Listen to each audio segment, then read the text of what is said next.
அன்பார்ந்த நேயர்களுக்கு வணக்கம். நான் உங்கள் மதுசூதனன் கலைச்செல்வன். தினமொரு கதை நிகழ்ச்சியில் இன்று உங்களை சந்திப்பதில் மகிழ்ச்சி கொள்கிறேன். இந்திய சுதந்திரத்தை பெறுவதற்கு பல நிலைகளிலும் பல்வேறு சித்தாந்தங்களின் அடிப்படையிலும் போராட்டங்கள் பல்வேறு களங்களில் நடைபெற்றன. அவற்றில் சிலது மிதவாத போக்கை கடைபிடித்து பேச்சுக்கள் மூலமாகவும் மாநாடுகள் மூலமாகவும் விழிப்புணர்வு ஏற்படுத்தி அறப்போராட்டத்தின் வழியேயும், இன்னும் சிலது உயிரை கொடுத்து குருதிக்கொடை கொடுத்து கொன்று குவித்தும் கூட சுதந்திரத்திற்கு ஒரு அடி முன்னகர்ந்து செல்லும்படியான இந்த சுதந்திர போராட்டமாகிற பெரிய இயக்கத்தை ஒரு அடியாக முன்னெடுத்து செல்வதற்கான வழித்தடமாக பார்க்கப்பட்டது. தலைமையேற்ற அண்ணல் காந்தியடிகள் இதிலே முதல் வழக்கமாக அமைதி அடிப்படையிலே பேச்சுவார்த்தைகள் மூலமாக அறப்போராட்டத்தின் மூலமாகத்தான் இந்திய சுதந்திரம் அடைந்ததாக இருக்க வேண்டும் என்று விடாப்பிடியாக அதையே தம்முடைய கருதுகோளாக கொண்டிருந்தார். அதை பேசியும் பரப்பியும் வந்தார். அவருக்கு உடனிருந்தவர்களும் இந்திய காங்கிரசினுடைய பெரும்பான்மை தலைவர்களும் அதன்படியேயே நின்றார்கள். ஆனால் அதை எதிர்த்து அதற்கு எதிர்முனையிலே நின்று ஆங்கிலேய ஏகாதிபத்தியத்தை அவர்கள் போக்கிலேயே சென்று அடக்கினால்தான் அவர்கள் நம் நிலைக்கு இறங்கி வருவார்கள், இல்லை என்றால் அவர்களுடைய எதேச்சை அதிகாரப் போக்கை நாம் ஒரு காலத்திலும் கட்டுப்படுத்த முடியாது என்ற எண்ணத்தில் மிதவாத போக்கு இங்கே பயன் தராது என்று தீவிரமாக நம்பி அதிலே எப்படியாவது சுதந்திரத்தை அடைய வேண்டும் என்பதே இலக்காக கொண்டிருந்தால் நாமும் ஆயுதங்களை கையில் ஏந்த வேண்டும் என்ற எண்ணத்தோடு இயங்கியவர்கள் சிலரும் உண்டு.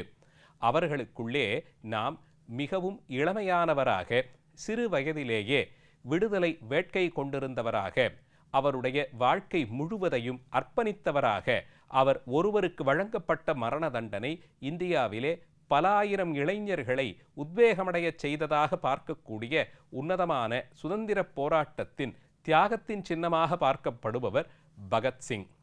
இவர் ஒருங்கிணைந்த இந்தியாவிலே இன்றைய பாகிஸ்தான் பகுதியில் இருக்கக்கூடிய லாகோரை அடுத்த பங்கா என்ற சிற்றூரிலே கிஷன் கிங் சந்து மற்றும் வித்யாவதி தம்பதியினருக்கு 7 பிள்ளைகளில் 2வது பிள்ளையாக பிறந்தார். சிறு வயதிலேயே கிராம பள்ளிக்கூடத்தில் படித்தார். இவர் வளரும் பருவத்திலேயே இவருடைய தந்தையாரும் இவருடைய மாமா அஜித் சிங் இருவரும் சுதந்திர போராட்டம் குறித்த அவர்களளவிலான முன்னெடுப்புகளிலே அவர்கள் கலந்து கொண்டார்கள். ஆங்காங்கே நடைபெற்ற போராட்டங்களிலும் ஆங்கிலேயர்களை எதிர்த்து நடைபெற்ற போராட்டங்களிலும் அவர்கள் கலந்து கொண்டு அதற்காக சில முறை சிறை சென்றும் வந்திருக்கிறார்கள். அதனால் சுதந்திர வேட்கை என்பது இவருக்கு இரத்தத்தில் ஏற்கனவே கலந்திருந்த ஒரு விஷயம். அதனால் இளம் வயதிலேயே தியாகத்தை குறித்து நிறைய சிந்தித்திருப்பார் போலும். தன் உயிரை துச்சமாக மதித்து எப்பாடுபட்டாவது இந்த நாடு விடுதலையடைய வேண்டும் என்பதையே இலக்காக கொண்டிருந்தார். சிறுவயதில் பள்ளிப்படிப்பை அந்த கிராமத்திலேயே இருந்த பள்ளிக்கூடத்தில் முடித்துக்கொண்டு மேற்படிப்பை தொடர்வதற்கு தயானந்தா ஆங்கிலோ வேதிக் பள்ளி என்ற பள்ளியிலே DAV என்று அழைப்பார்கள், அந்த பள்ளியிலே பயின்றார். அங்கே பயின்ற போதுதான் இவருக்கு அரசியல் குறித்தும் நாடுகளினுடைய தன்மைகள் குறித்தும் ஏகாதிபத்தியத்தை குறித்தும் இந்தியாவினுடைய பழமை, அதனுடைய வரலாறு, அதனுடைய தொன்மை சிறப்பு குறித்தும் சில ஆண்டுகளாக தாய் திருநாடு இப்படி அடிமைப்பட்டு கிடக்கக்கூடிய அவலநிலை குறித்தும் விழிப்புணர்வு ஏற்பட்டது. இளைஞர்கள் தங்களுடைய பலத்தை களத்திலே காண்பிக்க வேண்டும். பேச்சும் எழுத்தும் அதற்கு உறுதுணையாகத்தான் இருக்க முடியுமே தவிர அமைதியான அறப்போராட்டம் மட்டுமே ஏகாதிபத்தியத்தை எதிர்ப்பதற்கு போதாது என்ற எண்ணத்தை வளர்த்து கொண்டார். 1900 ஆரம்ப காலகட்டத்தில்தான் பாலகங்காதர திலகர், லாலா லஜபதி ராய், பிபின் சந்திரபால் போன்ற தீவிரமான முன்னெடுப்புகளை, அது மூலமாகத்தான் நாமும் ஆயுதங்களை கையிலேந்தி போராடினால்தான் சுதந்திரம் அடைய முடியும் என்ற எண்ணத்தோடு செயல்பட்ட தலைவர்களுடைய பேச்சும் எழுத்தும் இவர்களுக்கு வழிகாட்டுதலாக அமைந்தது. அப்படிப்பட்ட ஒரு காலகட்டத்தில்தான் ஹிந்துஸ்தான் சோசியலிஸ்ட் ரிப்பப்ளிக்கன் அசோசியேஷன் என்ற ஒரு அமைப்பை தோற்றுவித்து HSRA என்று அந்த அமைப்பு இளைஞர்களுக்கான ஒரு அமைப்பாக தீவிரமான முன்னெடுப்புகளுக்கான களமாக அமைந்திருந்தது. அதிலே முக்கிய பங்காற்றிய பகத்சிங் அங்கே தலைமை பொறுப்பேற்றிருந்த சிலருடைய பேச்சுக்கும் எழுத்துக்கும் வயப்பட்டு போய் அதிலேயே தான் இந்த நிலைதான் நமக்கு இனி, இப்படி இருந்து இந்திய சுதந்திரத்தை அடைவதுதான் நம் வாழ்க்கையின் குறிக்கோள் என்று தெளிவு பெற்றிருந்தார்.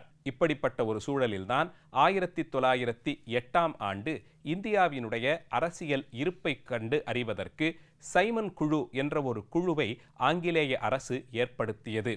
இங்கிலாந்திலிருந்தவர்கள் இந்தியாவிற்கு வந்து இங்கே இருக்கக்கூடிய பல நகரங்களுக்கும் விஜயம் செய்து ஆங்காங்கே நிலவக்கூடிய அரசியல் சூழலை கண்டு கணித்து அது குறித்து ஒரு ஆய்வறிக்கையை அவர்கள் ஆங்கிலேய அரசுக்கு சமர்ப்பிக்க வேண்டும்.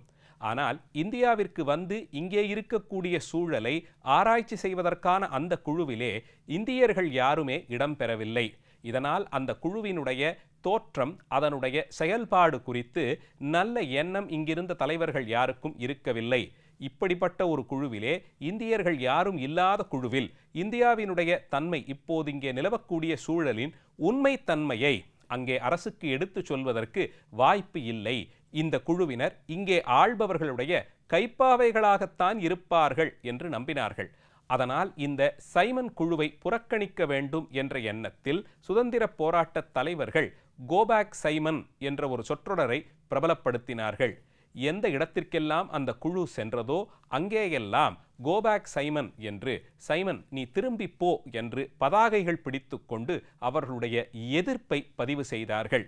இதற்காக வேண்டி லாகோர் நகரத்திலே லாலா லஜபதி ராய் அவர்கள் தலைமையிலே ஒரு பெரிய மாநாடு கூட்டப்பட்டது. அந்த மாநாட்டிலே சைமன் குழுவை எதிர்த்து தீர்மானங்கள் நிறைவேற்றப்பட்டு எந்த நிலையிலும் லாகோர் பகுதிகளிலே இந்த சைமன் குழு வந்து ஆராய்ச்சி செய்வதற்கும் ஆய்வு செய்வதற்கும் நாம் இடம் கொடுக்க கூடாது என்று தீர்மானம் நிறைவேற்றப்பட்டு அது குறித்த விவாதங்களும் நடைபெற்று வந்தது. அங்கே ராய் அவர்களுடைய எழுச்சிமிக்க உரையை கேட்ட பலாயிரம் மக்கள் கூடிவிட்டார்கள். இதை சற்றும் எதிர்பாராத ஆங்கிலேய அரசு சைமன் குழுவினர் வரவிருக்கும் நேரத்தில் இப்படி ஒரு நிகழ்ச்சியை எப்படி நீங்கள் அனுமதித்தீர்கள் என்று அப்போதைய காவல் அதிகாரிகளை கடிந்து கொண்டார்கள்.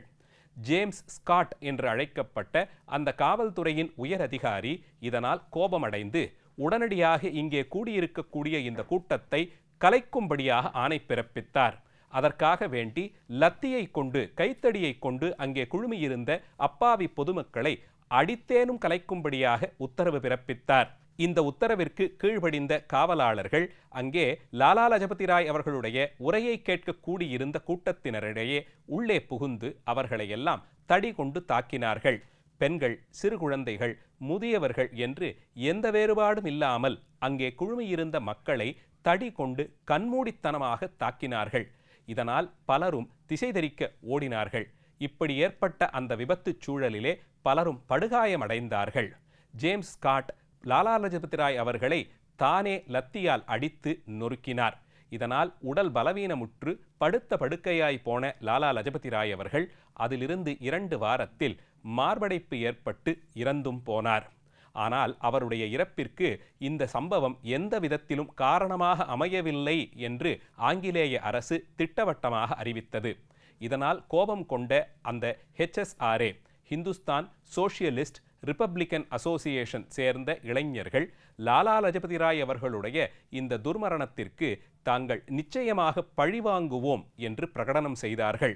அந்த பழிவாங்குதலின் ஒரு பகுதியாக அவரை அடித்து நொறுக்கிய ஜேம்ஸ் ஸ்காட் அவரை கொல்ல வேண்டும் என்று தீர்மானம் தீட்டினார்கள்.